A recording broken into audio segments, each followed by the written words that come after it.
Donc pour commencer, le coût de la vie. Alors en Australie, le coût de la vie est relativement similaire à la France, un petit peu plus élevé pour à peu près tout. Je vais vous donner quelques exemples. Moi j'ai vécu à Rennes pendant 4 ans, donc je vais comparer avec ce que je connais, donc c'est-à-dire Rennes. Euh, donc le prix des courses est beaucoup plus élevé en Australie qu'en France. À Melbourne, je paye à peu près 100 dollars par semaine de courses, donc ce qui équivaut à 60 euros à peu près. Également le prix des sorties, donc que ça soit sorties cinéma, musique, concert, salle de sport, c'est beaucoup plus élevé. Je paye 40 euros par mois pour ma salle, là où en France je paye à peu près 25. Le prix des restos est relativement similaire. Alors les fast-food en Australie sont moins chers qu'en France, c'est à peu près la même chose. Les restos par contre sont un peu plus élevés. Donc je dirais qu'en règle générale, l'Australie est un petit peu plus chère que la France sur à peu près tout. Encore une fois, quand je dis la France, je parle bien de la France hors Paris, puisque si on compare à Paris, Paris reste quand même plus cher que l'Australie sur à peu près tous les points. Alors je ne vais pas parler du prix des loyers parce que ça dépend vraiment des villes où vous habitez. Mais pour vous donner un ordre d'idée, moi à Melbourne, mon loyer est beaucoup plus cher que si je vivais à Rennes. Par contre, si je compare à Paris, ça reste quand même vachement moins cher. Alors par contre, la chose qui est à noter par rapport à la France, c'est que les salaires, c'est beaucoup moins élevé en France. Pour vous donner un ordre d'idée, le salaire, donc le SMIC en France aujourd'hui, il doit être aux alentours de 1004 net. En Australie, le salaire minimum, c'est de 24 dollars de l'heure, ce qui équivaut du coup net d'impôt à 1800. Donc en gros, l'Australie, le coût de la vie est un peu plus élevé. Par contre, vous avez un salaire beaucoup plus important que la France, 400 balles de plus par mois, c'est quand même pas rien. Également, l'Australie, si vous bossez les jours fériés, vous êtes payé le double. Là où la France, vous êtes payé un peu plus, vous êtes payé le double. Par contre, il faut remettre les choses quand même dans leur contexte. Il y a plein de choses qu'on a en France qui n'existent pas en Australie, notamment les tickets resto, ça n'existe pas, les primes de déplacement, ça n'existe pas. Je ne parle pas non plus du 13e mois. Donc le salaire minimum est beaucoup plus élevé, mais il y a beaucoup d'avantages que les Australiens n'ont pas. Pour revenir sur la paye, il faut savoir qu'en Australie, vous êtes payé toutes les 2 semaines ou toutes les semaines. De la même manière, vous allez payer votre loyer toutes les 2 semaines. En général d'ailleurs, quand vous cherchez des appartements, les loyers vont être indiqués par semaine. Donc si vous regardez un appart à Melbourne et que vous dites que 300 dollars par mois c'est pas cher, en fait c'est 300 dollars par semaine. Donc il faut faire x4. Chose assez intéressante, tout n'est pas standardisé, c'est-à-dire que le loyer ça va être en général toutes les 2 semaines.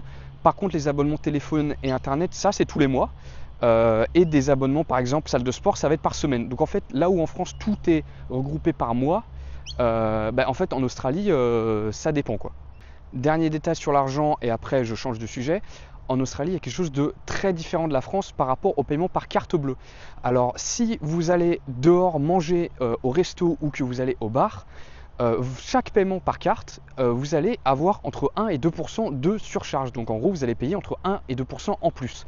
En général, c'est entre 1,2 et 1,7, ce qui fait que du coup, ça incite un peu les gens à payer en cash, ce qui est d'ailleurs très intéressant puisque en Australie, vous pouvez voir des gens faire la queue pour tirer du cash dans les distributeurs de billets, truc que moi je ne vois jamais en France, puisqu'en France quasiment personne n'utilise du cash, enfin en tout cas moi, à part pour des choses illégales, j'utilise jamais de cash en France. Donc en Australie vous avez ce système de surcharge qui est de en moyenne 1,5% sur chaque achat que vous effectuez. Alors ça compte pas pour les courses et les fringues ou ce genre de choses. Par contre dès que vous allez vouloir manger dehors, vous allez avoir cette surcharge qui va s'appliquer.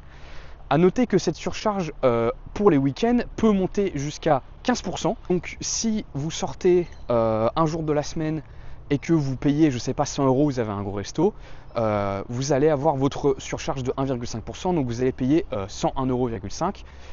Par contre, si vous sortez le week-end, vous allez avoir 10% de surcharge, donc vous allez payer au final 110 euros. A noter que la surcharge peut atteindre les 15% pour les jours fériés. Donc en général, en Australie, les jours fériés, on essaye de ne pas sortir et de rester chez soi parce que sinon ça coûte trop cher. Ok, changement de sujet, on va parler un peu de la population en Australie. Alors comme vous le savez, l'Australie c'est une terre d'immigration puisque ça a été découvert en 1800 et que ça a été colonisé par les Anglais. C'était de base là où les prisonniers anglais ont été envoyés. Ce qui fait que du coup l'Australie n'a aucune culture et ça c'est un truc que moi je n'aime pas personnellement, c'est qu'il n'y a pas de culture en fait puisque tout est récent et que tout est terre d'immigration. On a énormément d'immigration qui vient d'Asie. Les pays principaux, c'est l'Inde, la Chine et le Vietnam. En fait, il y a énormément d'endroits avec de la culture asiatique. Vous pouvez vivre dans des villes en périphérie de Melbourne où vous pouvez vivre entièrement en ne parlant que chinois ou en ne parlant que vietnamien. C'est totalement possible. Ce qui est assez intéressant. Et on a vraiment une immigration massive donc de l'Asie, mais aussi de l'Europe, notamment l'Angleterre, l'Irlande dans les années précédentes, et également des pays comme l'Italie ou la Grèce. Une énorme immigration également de l'Amérique du Sud, puisqu'au final il faut juste traverser le Pacifique et c'est juste à côté. Donc on a beaucoup de personnes du Chili, de Colombie, du Pérou notamment, qui viennent s'installer également en Australie, puisque au final c'est pas si loin. Ce qui fait que du coup, comme je l'ai dit, il n'y a pas de culture australienne. C'est quelque chose qui n'existe pas. Il n'y a pas vraiment de spécialités culinaires qui sont proprement australiennes. Et du coup, en parlant de la population, il est en tant qu'étranger extrêmement difficile de se faire des amis qui sont australiens. Alors ça, c'est quelque chose qui revient dans énormément de pays. À peu près n'importe qui expate vous dira que c'est compliqué d'être ami avec des locaux. En Australie, c'est encore plus compliqué. En fait, si vous n'êtes pas australien, ça va être très très compliqué de se faire des amis. Et c'est des retours que j'ai eu de la part de beaucoup de personnes. En fait, les Australiens vont être sympas avec vous parce qu'en fait, ils vont se sentir un peu obligés d'être sympas, d'être cool. Mais c'est extrêmement compliqué de créer des vraies connexions, des vraies amitiés, des vraies relations. C'est vraiment quelque chose de très très compliqué.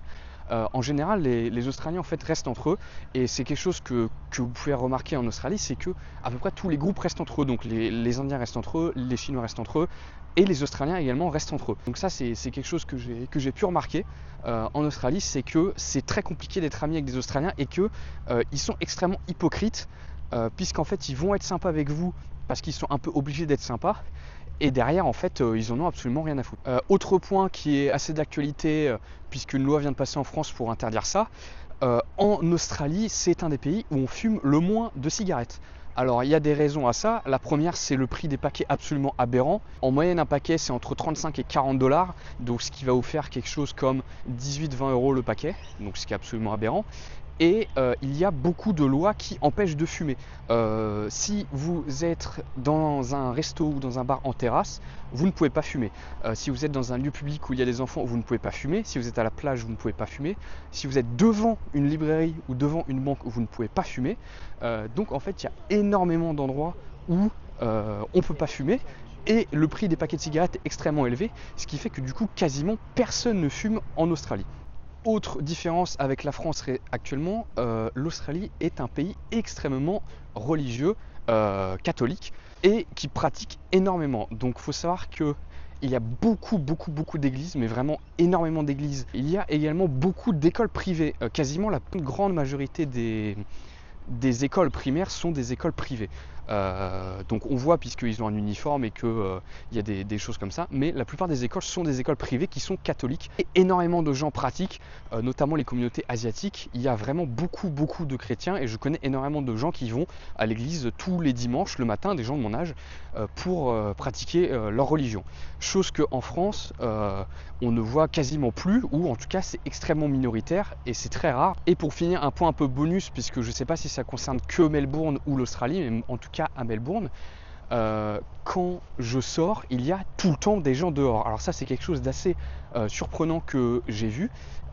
Contrairement où la France, tu vas dehors entre 10h du matin et midi, il n'y a personne puisque tous les gens sont en train de travailler. En Australie, tu sors à n'importe quel moment, il y a des gens dehors partout, tout le temps.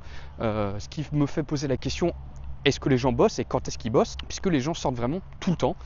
Tu peux être en plein jeudi après-midi à 15h, les rues vont être blindées de gens qui apparemment ne travaillent pas, je ne sais pas ce qu'ils font, mais voilà. Voilà, donc merci à tous d'avoir suivi cette super vidéo, nouveau format, j'espère que ça vous intéresse. N'hésitez pas à me donner des suggestions en commentaire. Maintenant j'ai tout le matos, j'ai tout le setup, vous voyez. Donc voilà, n'hésitez pas à me dire et à partager ça à tous vos amis qui veulent aller en Australie, c'est super. Et voilà, merci à tous.